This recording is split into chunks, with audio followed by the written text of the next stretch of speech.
Começa agora o programa Educação Brasileira. O assunto do primeiro bloco é investimento em alfabetização. No estúdio, Ederson Graneto entrevista Maria Cristina Gramani, pesquisadora do INSPER, sobre a importância de investir nas 4 primeiras séries do ensino fundamental. As 4 primeiras séries do ensino fundamental são decisivas para o melhor desempenho do estudante quando ele chega no ensino superior. E por isso, o período entre a primeira e a 4ª série é o nível de educação que exige maior investimento de gestores e maior eficiência das instituições de ensino. Essas conclusões estão numa pesquisa que teve a participação da nossa convidada de hoje, a professora Maria Cristina Gramani, do INSPER, Instituto de Ensino e Pesquisa. Tudo bem, professora? Tudo bem. Então, explica pra gente, qual foi a intenção real dessa pesquisa no início? Quando vocês pensaram, vamos pesquisar o quê? O que vocês queriam levantar? Bom, essa pesquisa foi feita por mim, pelo professor André Duarte, também do INSPER, e a gente queria, na verdade, saber, o intuito da pesquisa era qual o nível do ensino básico, que aí são 3 níveis, anos iniciais, ensino fundamental, primeira a 4ª, anos finais, também ensino fundamental, de quinta a 8ª, e o ensino médio. Qual desses 3 níveis mais influenciava a qualidade do ensino superior? Tá. E aí vocês fizeram o quê? Vocês pegaram dados já existentes ou coletaram dados? Sim. Não, já tem os dados, o INEP ele publica esses dados. Como a gente queria analisar instituição e não aluno, então a gente pegou os dados de entrada do IDEB, que é o Índice de Desenvolvimento da Educação Básica. Tá.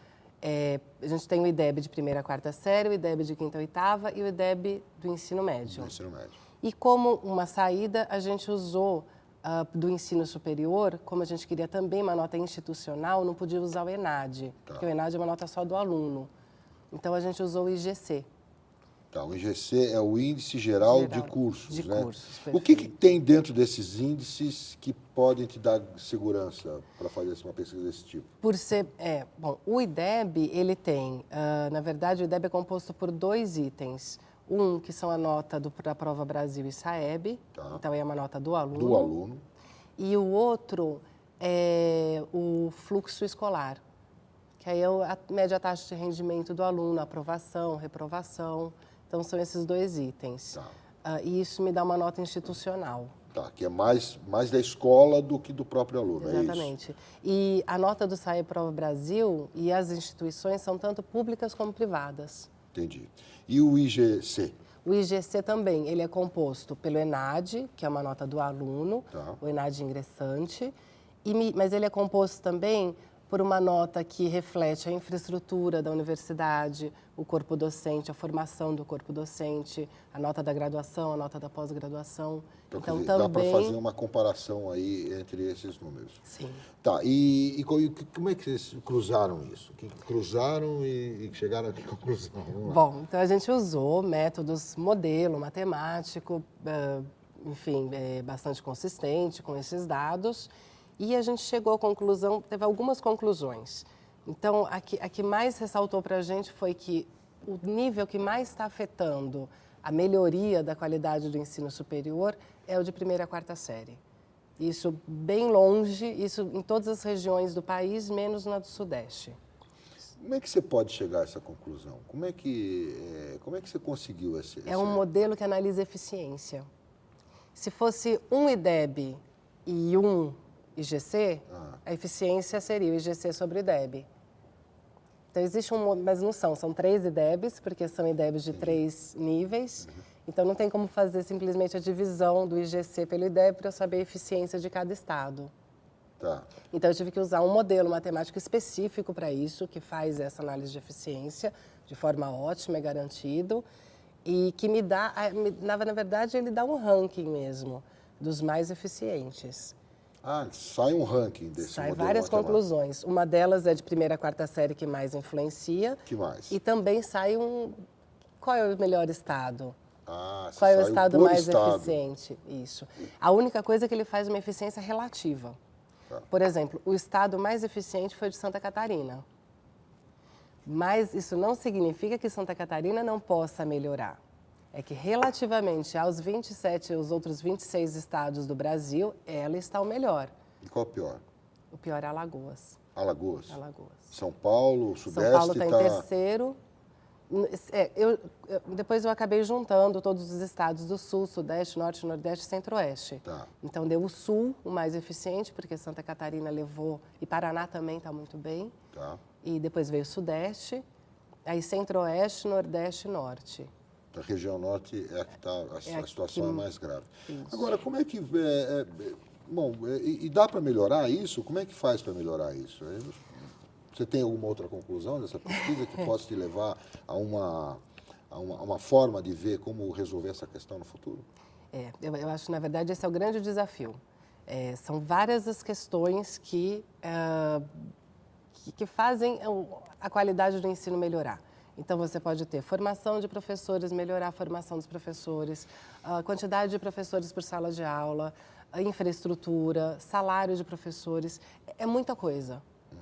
Mas, na minha opinião, os recursos são escassos e a gente tem que decidir aonde mais investir. Eu acho que esse é o grande ponto. Às vezes, você pode investir muito em um ponto e ele não refletir tanto em eficiência. Então, você precisa descobrir qual é o ponto. É na formação dos professores? Na infraestrutura? Qual que é o ponto que mais vai me gerar a eficiência? E investir mais nele, mas não deixar de investir nos outros. Apenas investir mais nesse ponto. Colocar mais dinheiro num determinado ponto. Sim. Agora, quer dizer, essa tua pesquisa te revelou que é preciso fazer mais pesquisa, é isso? Muito mais pesquisa. E se fizer pesquisa, você vai ter mais eficiência, você vai descobrir qual que é o ponto. Eu acho que é isso que precisa os gestores fazerem. Descobrir fazer pesquisa para descobrir qual é esse o ponto, qual é, enfim... Se é salário, se é formação, exatamente. Se é infraestrutura de escola. Às vezes a se infraestrutura é o aluno, já sim. tem bastante, já tem infraestrutura, às vezes esse não é o ponto. Às vezes o ponto é, bom, a infraestrutura está aí, já foi construído. Então, agora, a formação dos professores não está legal. Tem um dado, por exemplo, eu não sei se isso influenciou ou não, mas 73% dos professores dos anos iniciais, eles lecionam, eles na verdade, são multidisciplinares. Eles lecionam mais de uma disciplina. Contra 40% dos professores dos anos finais. Mas os anos iniciais não é aquele professor generalista, não é aquele mesmo, não é aquele que realmente... Que leciona várias disciplinas. Isso é bom? Não sei. Não sei também. Eu não sei se é isso que influencia. Tá. Não sei. É uma questão de você, com dados, analisar. Quer dizer, teria que fazer pesquisa, inclusive, por isso. Sim. Porque é comum, né? Os professores dos anos iniciais, eles dão várias disciplinas. E os dos anos finais, não. Eles cada um é uma disciplina. São mais específicos. Às vezes tem um que dá 2 ou 3 disciplinas, mas geralmente é o professor de geografia, que às vezes dá história, enfim. Exatamente. Né? Pode ser que isso influencie ou não, não sei. Porque a história é que o professor tem mais intimidade, o aluno é menor, teria essa coisa mais Mas ele não é tão né? específico na disciplina. Ele não é formado especificamente para aquela disciplina. Um outro dado, por exemplo, nos anos iniciais, na região Norte e Nordeste, os professores dos anos iniciais têm menos... na verdade, eles têm até o ensino médio, grande parte. Tá. A menor parte tem ensino superior. Nos anos finais, já não. Já grande parte já tem ensino superior. A tua pesquisa revelou isso? Quer dizer, não, os estados mais eficientes, os professores de primeira a quarta, eles já têm ensino superior e os menos eficientes não têm? É isso? Isso está na tua pesquisa? Tá. Na verdade, coincidiu. A minha pesquisa deu que de primeira a quarta série são os anos que merecem mais investimento. Tá. E os piores, as regiões que, enfim, não tiveram tão boa eficiência são Norte e Nordeste. E coincide com, primeira a quarta, os professores de Norte e Nordeste, primeira a quarta série, são aqueles que, em geral, não têm ensino superior. E tem uma questão de salário também embutida? E tem uma questão de salário. Eu não tenho dados, não consegui, na verdade, dados públicos de salário, mas existem pesquisadores recentes, que fizeram pesquisas recentes, que primeira a quarta série ganha menos do que de quinta e oitava série, em ensino médio. O salário é mais baixo. Pode ser que isso também influencie na qualidade do ensino. Porque professores com ensino superior não buscariam essas posições, seria isso? Sim. Professor com mais qualificação não buscaria essa posição. Tá, então o ideal seria ter professores mais bem qualificados nos primeiros anos. Desde primeira a quarta série, sim. Entendo. Tá certo. Precisa de mais pesquisa. Então, é isso, Para né? ver se realmente esse é o ponto principal ou não. Aí, quais seriam essas pesquisas? Tem as pesquisas de salário, pesquisa de Na verdade, eu acho que uma qualidade única ensino? pesquisa que pegue todos esses fatores e decida qual deles é o que mais está afetando. Eu fiz algo mais macro, Tá. eu e o André. Então, a gente, qual nível está afetando, qual nível do ensino básico está mais afetando o ensino superior? Agora, eu poderia ir um pouquinho mais micro. Bom, já sei que é de primeira a quarta série. Agora, qual fator lá dentro da primeira e quarta série está mais afetando o ensino da primeira a quarta série? Tá, ficou uma dúvida na minha cabeça, assim, como é que você conseguiu descobrir qual dos três afetava o ensino superior? Por modelo matemático. Por modelo matemático. Por modelo matemático. Tá É um certo. modelo que analisa a eficiência. Quando você tem vários inputs e um output, ele consegue fazer essa divisão de uma forma matemática e ótima. Tá, e aí você conseguiu chegar a essa conclusão. Isso. Tá bem, mais alguma conclusão que você queira dizer para a gente dessa pesquisa? Na verdade, para mim foi bastante surpreendente a repercussão que teve essa pesquisa. Eu fiquei até surpresa, mas eu acho que a gente mostrou com números o que toda a sociedade já tem esse feeling. Todo mundo que me encontrava falava, é isso, eu sei disso. Primeira, quarta série é a base, é onde tem que ter mais investimento mesmo para que o aluno consiga chegar no ensino superior, consiga entrar e sair do ensino superior. Porque também não adianta ele entrar, ter cotas, enfim, e o aluno não tem uma base e não sai. Sai com diploma. Mas não sabendo. Exatamente. Tá bem, professora, muito obrigado pela sua presença aqui Agradeço. na Univesp TV. Obrigado pela sua entrevista. Até a próxima. Quero ver essa pesquisa aí, vamos ver se você faz dela. As próximas. Tá bom? Obrigada. Tchau, tchau. Bom, a gente faz um intervalo rápido, voltamos daqui a pouquinho. Até já. Começa o segundo bloco do programa Educação Brasileira. O assunto é dislexia. No estúdio, Ederson Graneto entrevista Fernando Capovilla, do Instituto de Psicologia da USP, sobre como identificar alunos com o problema. A dislexia é uma dificuldade na aprendizagem da decodificação das palavras que se reflete na leitura, na escrita e na soletração. Segundo dados da Associação Brasileira de Dislexia, o problema atinge de 5% a 17% da população mundial. Estamos aqui agora com o professor Fernando Capovilla, do Instituto de Psicologia da Universidade de São Paulo, para conversar um pouco sobre essa questão e também sobre como os professores podem identificar e lidar com alunos que têm dislexia. Tudo bem, professor? Tudo bem, Ederson. Prazer. Então, explica para a gente, primeiro, o que é a dislexia? Porque ela não é uma doença, né? Não, ela é um distúrbio. É um distúrbio. É um distúrbio de aquisição, de leitura e escrita em crianças que são inteligentes. Elas são muito inteligentes. E se dá como? Como é que acontece esse Então, distúrbio? ele é de natureza hereditária. Tá. Então, sob controle genético, entre o 5º e o 7º mês de gestação, ocorrem alterações anatômicas no cérebro. Tecnicamente, são polimicrogirias, ou seja, os giros do cérebro são multiplicados. Tem anomalias citoarquitetônicas, as células são diferentes. E a simetria do plano temporal esquerdo, ou seja, o hemisfério esquerdo, que normalmente é maior no normoléxico, na criança disléxica ele é igual ou menor que o direito. São alterações anatômicas. Agora, essas alterações anatômicas vão se manifestar em dificuldade de aquisição de leitura e escrita, diferentemente dependendo do país em que o disléxico nasce. Olha que interessante. É, bem interessante. Por exemplo, se essas crianças com dificuldades fonológicas nascerem num país de fala italiana, ou espanhola, ou alemã, essa criança disléxica vai ser só mais lenta, mas ela não vai cometer muitos erros de leitura e escrita, porque a ortografia é regular nesses países. Já se ela tiver a infelicidade de nascer num país anglofônico ou francofônico, em que as relações entre escrita e fala são muito irregulares, ela vai cometer muitos erros de E leitura aqui e no escrita. Brasil é só mais ou menos, porque Então, a gente mistura os o Brasil dois. é intermediário, isso. O Brasil é intermediário. Nós devemos tirar vantagem da regularidade do português para a prevenção de dislexia. E esse é o ponto fundamental dessa conversa. Quer dizer, é um problema que pode ser contornado ali no cérebro. Pode ser contornado com identificação precoce e tratamento precoce para prevenção. E quando você faz isso, na educação infantil. Por isso que é tão importante universalizar a educação infantil. Você, a partir de 2, 3, 4, 5, 6 anos, identifica a criança com histórico familiar de dislexia, como configuração anatômica de dislexia, e você intervém.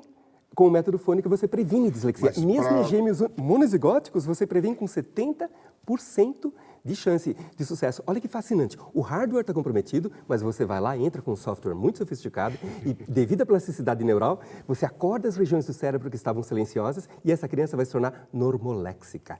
Tá, o senhor falou que dá para ver, mas dá para ver se fizer uma tomografia, é isso? Então, exato. Então, olha que interessante. Você não vai fazer tomografia na população da educação infantil, não. Agora, por isso que você precisa de instrumentos de triagem lúdicos para avaliar a meninada toda.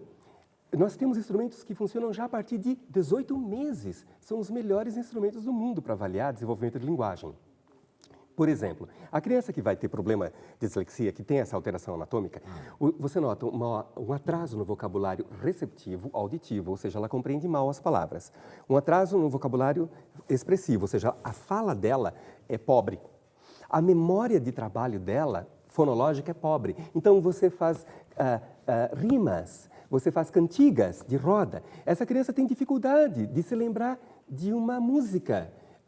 Ela tem dificuldade de compreender os fantoches se falarem muito rápido e assim por diante. Você tem como identificar precocemente. E se a criança, então, durante a triagem, apresenta um comportamento típico de risco, você separa essa criança, avalia e intervém. Isso que as secretarias de educação do Brasil inteiro podem fazer a custo zero. Aproveitar instrumentos e aplicar instrumentos de triagem que podem ser usados por técnicos. São brincadeiras.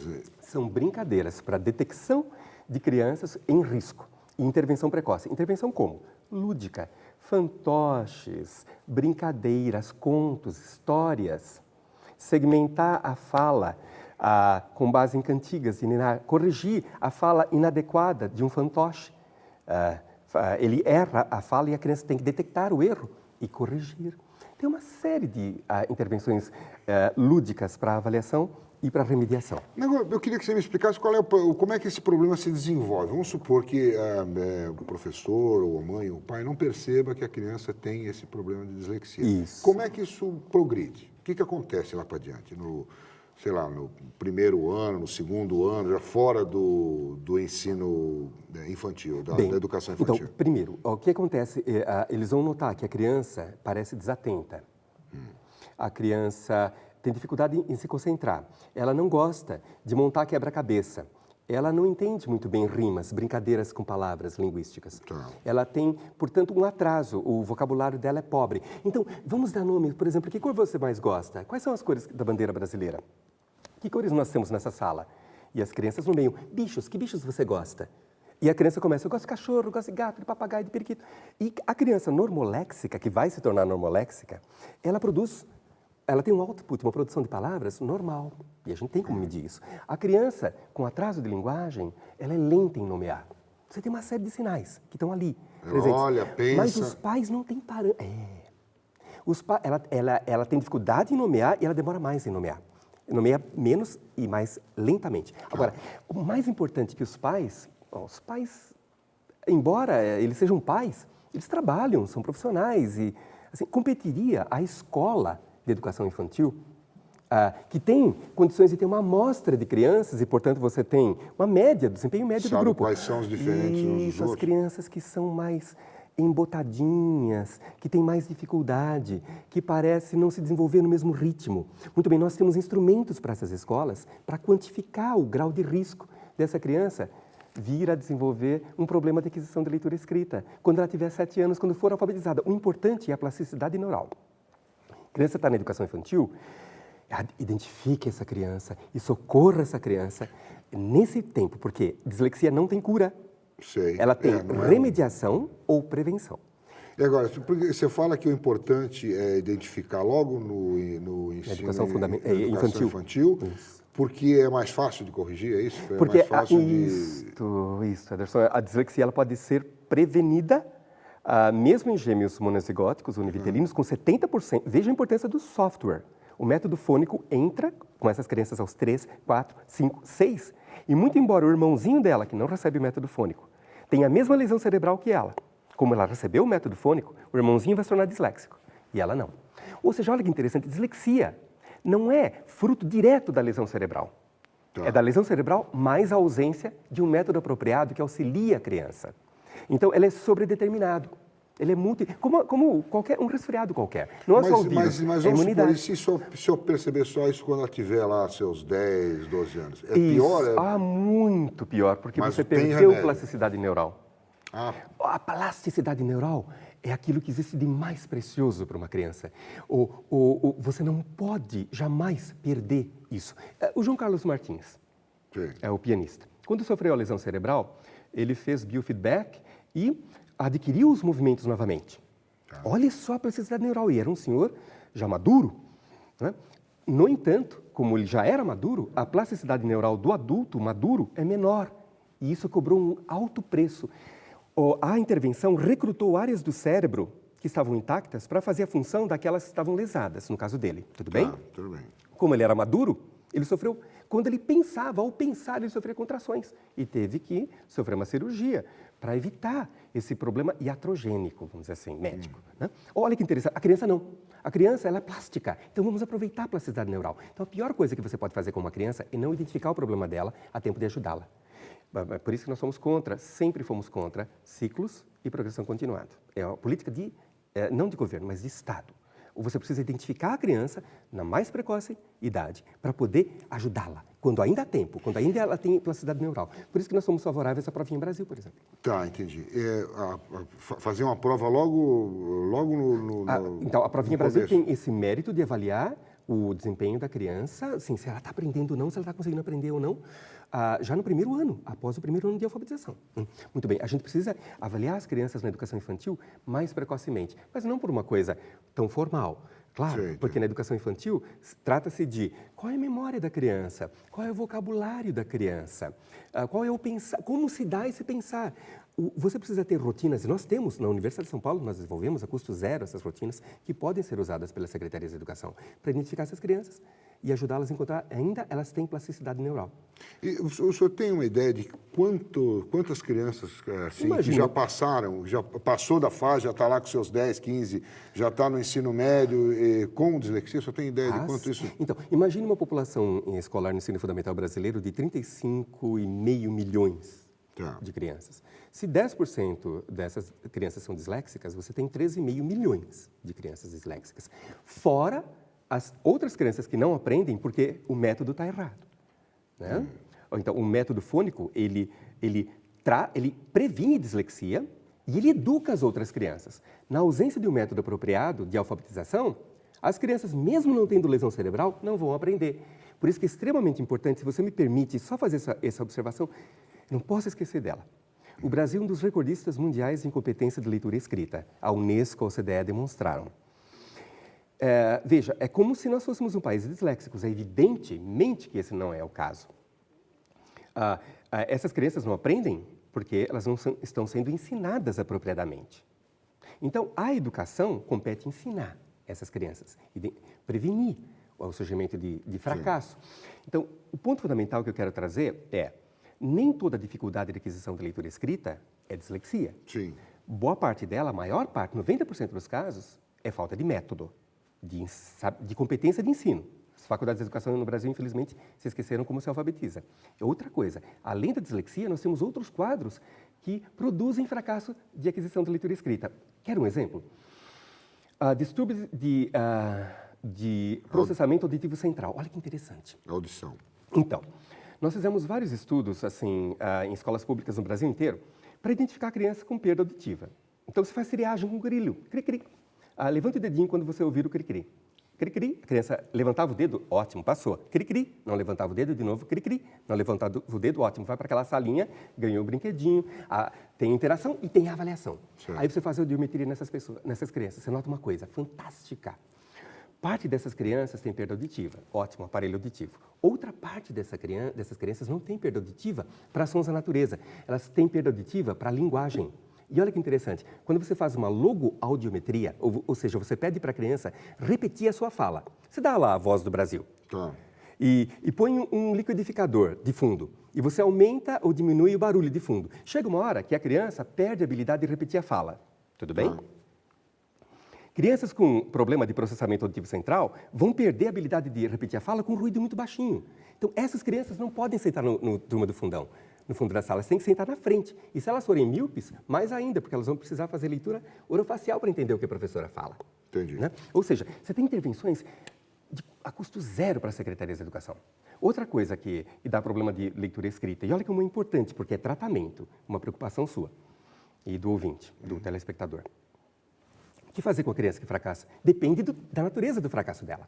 Então, por exemplo, tem crianças que fracassam na escola e que não são disléxicas e que nem têm distúrbio de processamento auditivo central. Sabe o que elas têm? Distúrbio do sistema vestibular. É o sistema que dá equilíbrio. Sim. Elas têm mapeamento pobre do espaço. Como é que eu identifico essa criança? Põe sentada na posição de índiozinho e giro, abro o olhinho e olha naquele ponto na parede. Ela vai apresentar nistagmo pós-rotatório. Toda criança apresenta, toda pessoa apresenta. Só que a criança que tiver um distúrbio de processamento do sistema vestibular, o nistagmo dela é muito demorado ou muito curtinho. Então, essa criança precisa de psicomotricidade. Olha que interessante. Então, essas coisas precisam ser avaliadas. Você precisa fazer diagnóstico diferencial. A criança tem uma dificuldade, por isso que isso não é no nível do pai e da mãe. Tem que ser na escola. E mais, na Secretaria Municipal de Educação. Porque ela que vai pegar a criançada toda, reunir e fazer atividades lúdicas para identificar o que está errado com as crianças que têm dificuldade de aprender. Primeiro identifica essas crianças, depois descobre o que está errado. E daí faz intervenção em grupo a custo zero. Usando o professor de educação física para fazer a integração sensório-motora, a psicomotricidade. Quer dizer, tem solução para tudo na vida. E a USP está disposta a ajudar quem for procurá-la? Então, não público, sabe? Os profissionais que atendem. A secretaria e os profissionais. Por quê? Porque nós temos que trabalhar com multiplicadores. A gente forma gente que vai ajudar. Não dá tempo de ajudar todo mundo. Tá certo. Professor, obrigado pela sua presença aqui no Universo TV. Obrigado pelos seus esclarecimentos aqui. Foi um prazer. Fim do programa Educação Brasileira. Produção da Univesp TV, canal da Universidade Virtual do Estado de São Paulo.